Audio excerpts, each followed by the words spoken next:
Herkese salam, kanalıma hoş gelmişsiniz. Müğənni Vəfa Şərifova sosyal medya hesabında istirahətdən yepyeni görüntülər paylaşıb. Onun paylaşımı hər kəs tərəfindən maraqla qarşılanıb, sözü gedən foto və videoları sizlərə təqdim edirəm.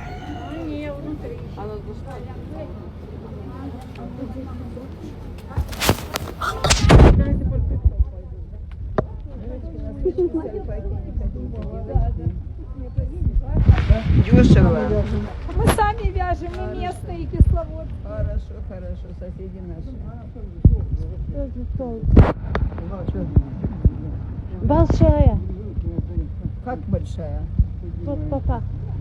Волосы? Да. Или вот здесь? Вот. А, ну это самый... Бомба. Спасибо. А черные не хочешь? Не надо, это... Ага. Не. Ay какие ne teşekkürler. Yok. Hayatı boyu koymaram. Buran hakkı. Yok. Programsızsan rahat ol. Ay Allah. Teşekkür. Bir göz var. Bir tane o bizim bəxtimizdən hırlar darambıldan. Gəlsinlər mi? Sen bu cür bəxtin müğənnim var yanında. Niye öyle diyorsun? Gəlsin başqası yesin çıxsın da. Deməli hər yer necə istidir. Burada biz donuruq.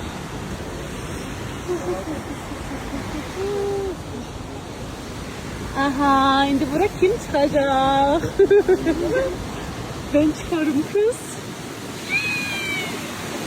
Aa! Vay. Burası mı? Yıka.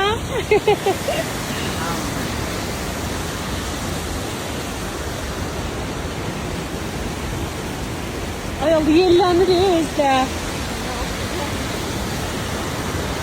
Gülistan Hanım, nuş olsun. Çok sağ ol. Ray restoranındayıq dostlar. Mən yemək paylaşmağı sevmirəm əslində.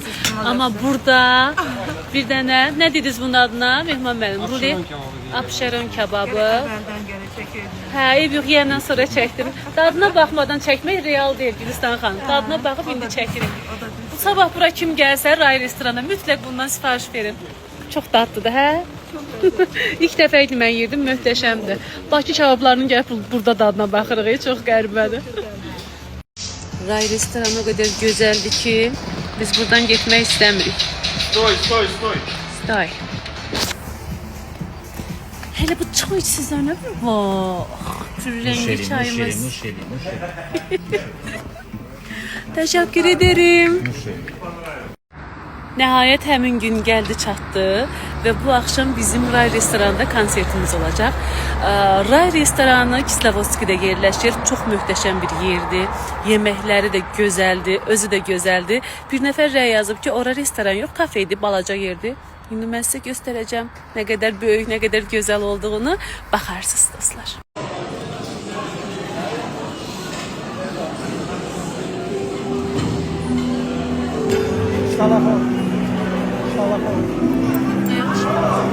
Nasıl olsun hayatım?